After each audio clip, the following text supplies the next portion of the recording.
Hello and welcome back to your favorite channel, and now we are discussing about Pakistan politics, the dirty old men of Pakistan. Why does Pakistan hate the United States? People in Pakistan really don't like the United States, the most dangerous country in the world. Pakistan, the most dangerous spot in the world for Americans. What's 50 times more dangerous than Afghanistan? Pakistan, the endlessly troublesome ally. Islamic side. How the Mullah Mafia is destroying Pakistan. The terror problem from Pakistan. We're going to talk about Pakistan. On August 5, former Pakistani Prime Minister Imran Khan was convicted on contested corruption charges. He was sentenced to 3 years in prison and later barred from politics for 5 years. Khan's conviction came over a year after he became the first prime minister in the country's history to be removed through a parliamentary no-confidence vote in April 2022.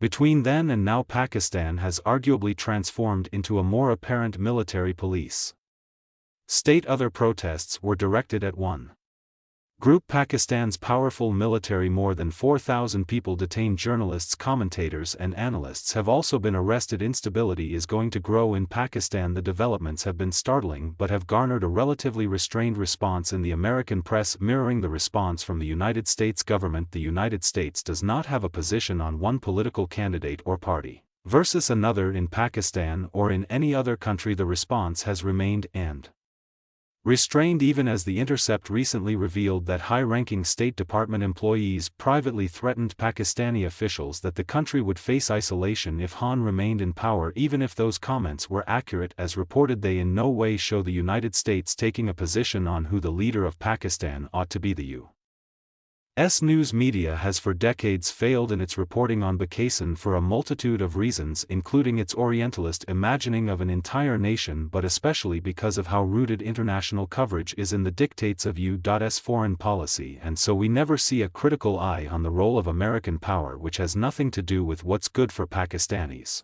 but rather everything to do with Pakistan's ability to serve as an instrument of U.S. foreign policy in the region. Welcome to Backspace, where we tell you how the story is told in the headlines, and then we think about how we can tell it a little differently. Following Imran Khan's arrest, thousands of Pakistanis have been arbitrarily arrested without charge. The use of anti-terrorism laws and military trials of civilians, which is against international law, has been put in place. Prominent journalists and activists have been arrested, and several others, including those abroad, have faced state harassment and charges of terrorism. One influential journalist, Imran Riaz Khan, is still missing 3 months after his arrests. Journalists in Pakistan have even been banned from disc of Imran Khan and a 5-year ban on his involvement in politics, and it's all been in the lead up to the upcoming general election, leaving PTI, which has been vastly popular, weakened and basically the party non grata. Then of course there was the Intercept drop with the leaked CIPHER showing U.S. pressure and preference for Khan's removal. Now this all seems pretty significant, right, for this to happen in any country,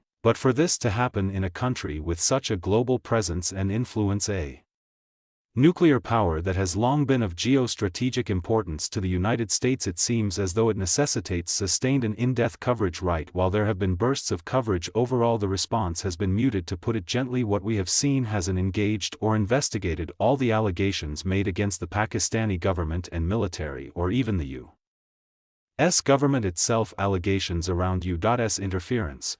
Thanks for watching. Please like and don't miss to subscribe.